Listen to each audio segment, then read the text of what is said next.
You know, I was talking to our group of prophets that are going to have World War III. Well, most of them felt yes.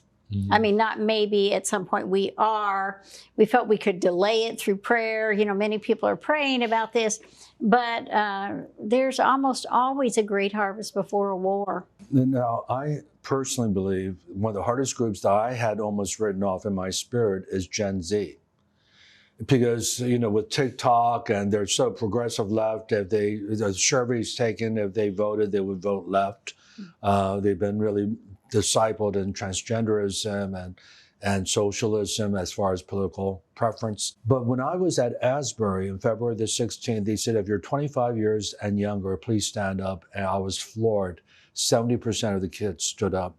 They had a whole section. The first 3 quarters was just for students only. And of course, that made sense because they were at college. Mm-hmm. And all these Gen Z were sitting there. And I said, God, they gave me so much encouragement. I had to repent for having the bad attitude because I had read Barnes' report. It's like, you know, millennials, of course, they're older. The millennials, only 8% have a biblical worldview. And so when I hear reports like this and they're unchurched, they stop going to their parents' church, I was so discouraged. But then now this revival is specifically targeting young people. And I said, of course, harvest is always young. You know, the Jesus People movement and the we were both in that. Yeah, exactly. The Jesus Revolution. We all came to really even your calling. Now, tell us about your calling, because you grew up as, like me, my dad was a Baptist pastor, mm-hmm. and you grew up, but when did you know you were called into vocational ministry to be a prophet to the nations? Oh, well, that wasn't even our vocabulary. Right, of course. That's how dated this is. I was doing the stuff long before I knew that we could be a prophet. I first prophesied, I think you know, when I was 4 years old. I prophesied. No way. I went to my mom. Dad was a seminary graduate, and I just graduated, and I said, I'm going to have a little baby sister. You know, my mother says, we're not having any more children. I said, no, I'm having a little baby sister. I remember this so distinctly. I remember where I was, everything about it. And she was pregnant with my little sister. You Wonderful. know? Yeah, and then I would just know things. Like the phone would ring and I would say, oh, so-and-so just died. Can you imagine such a scary child, you know? When I was 9 years old, Che, I was at a church camp and the teacher said, go sit on a rock and let God talk to you. Listen, 9 years old is a very significant age when God calls people to preach. I found this over and over. And so anyway, I didn't know what that could mean. I didn't know what a prophet was, even though evidently those hallmarks, you know, were in my life. Nobody I knew.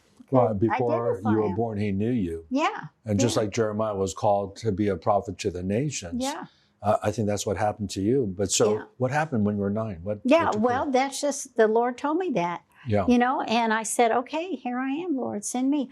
I went to a meeting and I dedicated my life for the nations. And I knew I would go to the nations.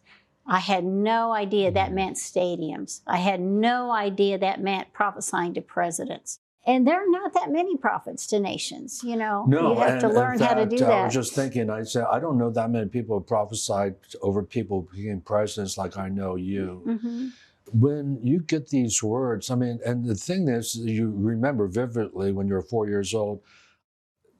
Now, I've been around you for so long. It's amazing how many prophetic words you remember. Do you remember them all? Or is it just certain ones that stand out for you that you remember? It's just uncanny. Yeah. Well, of course, not all, but, you know, my husband, Mike, teases me about this. All I can say is like I have a file drawer in my brain that says prophecies. And when it gets pulled out, I'll remember the word. I'll remember what people were wearing. I'll remember where they're sitting in the meeting. You know, just like I get this download.